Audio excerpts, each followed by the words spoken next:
Saya minta kamu bertanggung jawab atas utang-utang kamu dan tolong yang memakai nama kami. Oke. Terus? tolong ya, jangan susahkan kami dan keluarga kami yang tahu apa-apa. Saya percaya kamu baik. Saya percaya kamu orang baik. Saya percaya kamu bisa membayar hutang-hutang atas nama saya di bank. Tapi tolonglah etika kebaikan kamu. Jangan mempersulitkan masalah saya di sini, merusak mental saya. Sumpah demi Allah, demi Rasulullah. Saya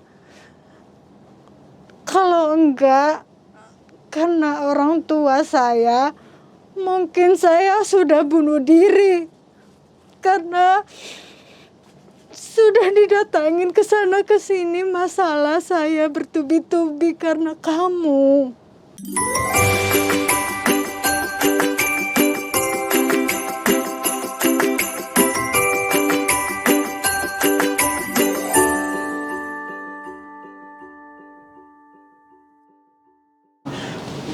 Oke, jumpa lagi bersama saya Wong Gandeng Santonyo dan ini membahas sesuatu yang serius. Dan hari ini saya kedatangan dua teman yang merasa ada persoalan dengan pinjaman di bank dan tipu menipu. Kronologisnya, Mbak. Kronologisnya awalnya itu bagaimana dan seperti apa? Sampean boleh cerita, Mbak? Pertamanya dia mau minjem atas nama saya bank dengan perjanjian 4 bulan dia mau dibayar semua lunas. Ternyata setelah dia baru setor 4 bulan lalu dia nggak bertanggung jawab. Janjinya 4 bulan dilunasi. Dilunasi. Tapi 4 bulan nggak setor. Nggak setor. Sama sekali. Disetorin 1 sampai 4 bulan, terus kedepannya nggak pernah disetorin lagi. 1 sampai 4 bulan disetorin. Jadi setorannya ada ya? Ada. Sekarang saya tanya, jumlah pinjamannya berapa? $24.000 di HS. Bank HS? $27 di Bank Primit. Itu atas nama sampean berdua? Iya. Jadi si penipu ini menipu langsung 2 korban. Iya. Jadi ceritanya adalah sampean dianterin ke Bank. bank. Iya. Jadi sampean juga sama dia? Iya. Sama dia dianterin, diurus-urus sama dia. Tapi kalau mau ngambil uang jangan nyebut nama saya. Gitu. Nama Sriani. Oke. Jadi kalau mau pinjem uang jangan menyebut namanya dia. Iya. Jadi namanya sampean berdua. Iya. Oh, berarti ke bank sama dia. Dan itu sampean ngerasa dengan sangat sadar.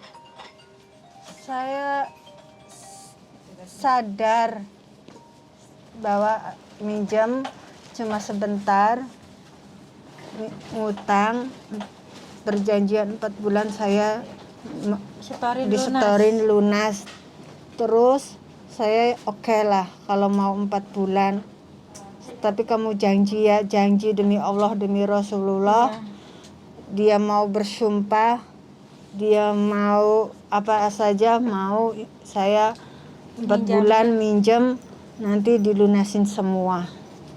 Jadi ceritanya adalah sampean datang berdua ke bank. Terus kenalnya dengan dia itu awalnya bagaimana? Awalnya saya nyasar. Nggak tahu jalan. Iya. Pertama datang ke sini 3 bulan disuruh libur, saya nggak tahu jalan ke arah kemana, mau tujuan kemana, mau cari teman kemana, saya nggak punya siapa-siapa di sini. Terus saya nanya sama orang, Mbak mau jalan cari liburan itu kemana, tapi nggak ada yang jawab sama sekali. Nah pas ada dia Sriani, saya mau tanya Mbak jalan mau liburan, tempatnya itu di mana sih, kata saya. Pas dia, kamu mau liburan, katanya. Iya. Terus kamu di sini udah lama, katanya, duduk di MTR. Sudah sih, sudah 2 jam lebih lah. Terus saya mau keluar, nggak bisa keluar karena terlambat dari MTR-nya sudah 2 jam lebih. Terus pas itu saya nggak punya uang sama sekali. Nah terus dia dibantu ngeluarin uang.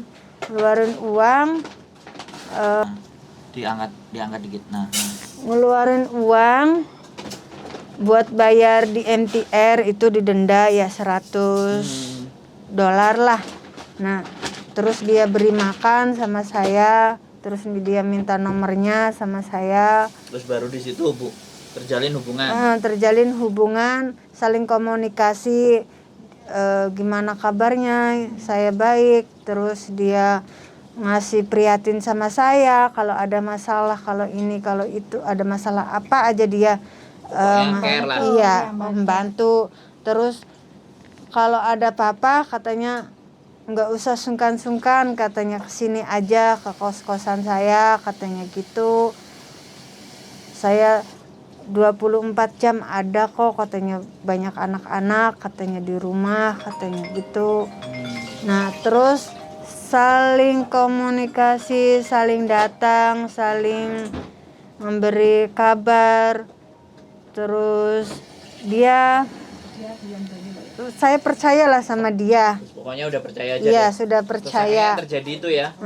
Terus dia ngomong minjem uang atas di bank lah, atas nama saya. Perjanjian Dinaikin. Perjanjian 4 bulan, katanya. Tapi cuman Ucapan di telepon. Saya mau minjem nama kamu di bank, katanya. Boleh enggak, katanya. Tadinya saya enggak setuju. Saya takut karena saya belum pernah atas buat nama orang lain. Karena dia dengan iming-iming, dia punya kos-kosan, punya usaha bisnis di Makau, terus dia punya usaha perhiasan gitu di sini. Membuat saya jadi percaya. Iya, jadi saya percaya. Terus dia kerjanya di agen, si Sriani itu. Nah terus saya percayalah, ya udah, karena dia kerjanya di agen, dia baik, saya percaya dengan ngasih atas nama saya di bank. Nah terus dengan perjanjian 4 bulan ternyata meleset perjanjian itu sampai sekarang 2 tahun. 2 tahun? Iya. Berarti Kemarin kan dia nelpon, katanya kamu nggak pulang ke Indonesia. Enggak, saya nggak pulang. Kayaknya dia udah senang banget karena kami kan nggak pernah nanyain banknya gimana, setoran gimana. Jadi kaget waktu ketemu kemarin di videoin itu. Katanya saya ada etikat baik kok, mau apa nyetorin, tapi nggak tahu sampai sekarang pun SMS nggak dibalas, nggak di telepon juga nggak pernah dijawab. Itu dia atau sampean yang ngomong? Saya yang nelpon dia nelpon saya, masih ada etika baik, masih nelpon kamu, nanyain kamu, tapi sampai sekarang nggak tahu. Oke. Jadi ini adalah kronologisnya adalah sampean percaya, terus sampean datang berdua ke bank. Iya. Terus pinjem atas nama sampean berdua, terus uangnya sampean serahkan ke dia. Ke dia, ya. Uangnya diserahkan ke dia, yang tahu sampean sebagai temannya. Iya. Nggak ada orang lain lagi, Nggak cuman ada. temennya aja berdua ini. Dan pinjaman itu total Total semuanya $51.000 Hong Kong. $51.000 Hong Kong. Oke. Kemudian dia yang 4 bulan itu nggak pernah nyicil sama sekali. Dia baru nyicil 4 bulan udah. 4 bulan berapa? Yang persetoran itu 3.000 ke atas lah. 3.600. 3.600 kali 4. Kali 4. 3.600 kali 4 ya. Iya. Nah, setelah itu sudah hilang. Setelah sudah hilang. Enggak, terus kemarin sempat ketemu. Sempat ketemu ya, Nah, terus di videoin. di videoin. Jawabannya seperti diviralin. itu, nggak mau. Jawabannya Pokoknya maunya lari dari tanggung jawab. Iya. Oke. Jadi belum sempat lapor KJRI ya? Belum. Oke, mudah-mudahan nanti dapat pertolongan ya. Amin. Jadi sekali lagi nya, ini kasus memang sering dan banyak terjadi kepada teman-teman semuanya, dan mbaknya memang benar-benar baru ya. Dua-duanya baru dari PT. Nah, ini nggak tahu nyasarnya ke PT ya. Dari awalnya ngerasa baik, merasa bagus, terus memperhatikan ya kan, terus minta tolong untuk pinjem duit dengan atas nama sampean. Ini smooth sekali ya caranya. Jadi dibaik-baikin. Jadi teman-teman harus lebih berhati-hati ketika dibaik-baikin. Sampean videonya juga ada. Ada. Wajahnya juga ada. Ada. Boleh bisa ditunjukin wajahnya? Boleh. Oke, buat teman-teman ini sekali lagi perhatian, mbaknya ini berani berkorban untuk bercerita agar supaya tidak terjadi kejadian serupa yang dengan wajah ini, walaupun namanya tadi sempat disebutkan, tapi coba deh nanti akan saya atur untuk agar namanya tidak disebutkan. Nah, fotonya ada dua ya. Yang maksudnya yang beda. Nah, ini ada dua foto ya. Yang pertama fotonya ini dia pakai mukena ya. Satu saya tunjukin, ini orangnya. Ini dia sendiri yang ngirim ya. Iya. Dia sendiri nomornya. Ini yang pakai mukena. Kemudian ini yang di MTR, cakep sekali ya. Oke.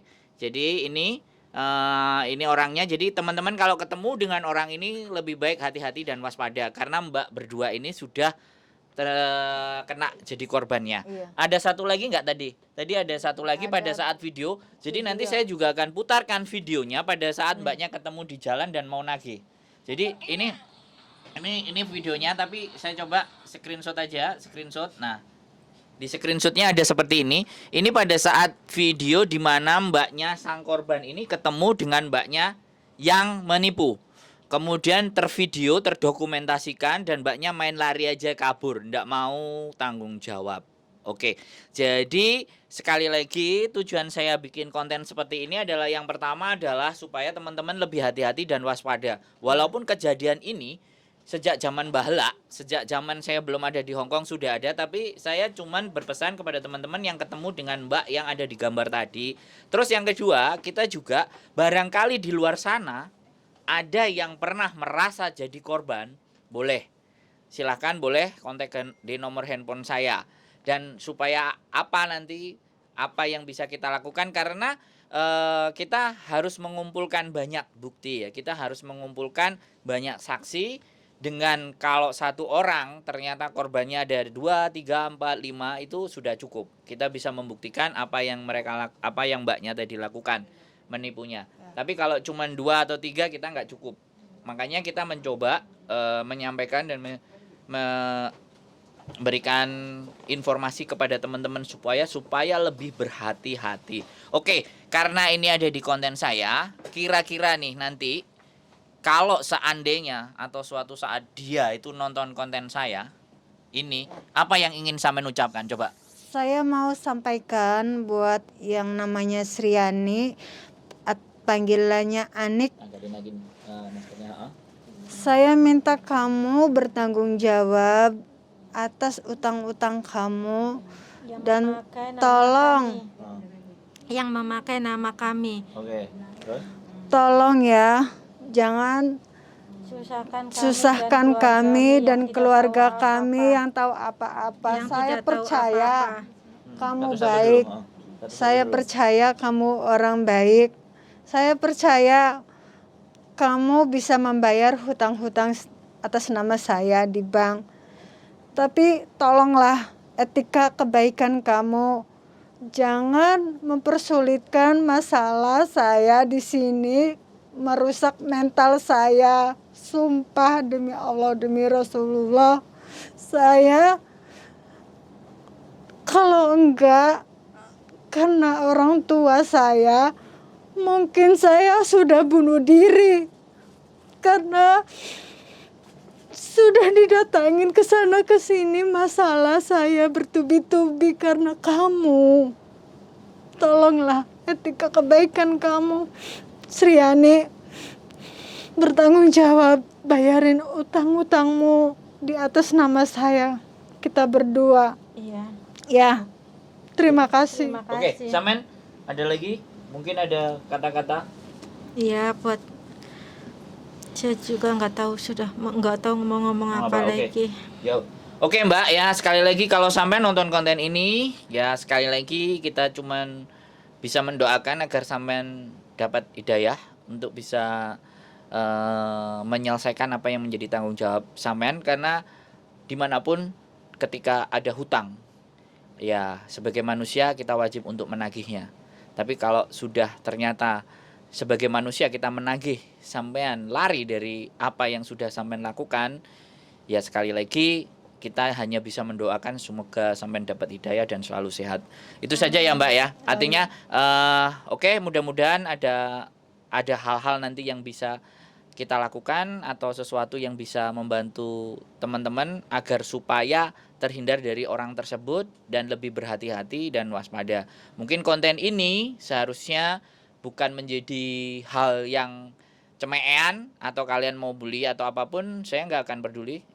Yang jelas saya melihat ada korban, saya melihat ada orang yang terzolimi, ada orang yang tersiksa batin dan hatinya, dan saya berusaha paling tidak sementara saya akan buat di konten, tapi selanjutnya saya akan atur strategi dan saya akan cari sampean ya.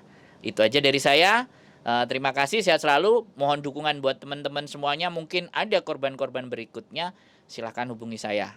Oke, mudah-mudahan kita dapat jalan ya dari Allah supaya bisa meringankan apa yang menjadi beban sampean. Keep stay tune my YouTube channel and see you next video. Bye bye. Assalamualaikum warahmatullahi wabarakatuh.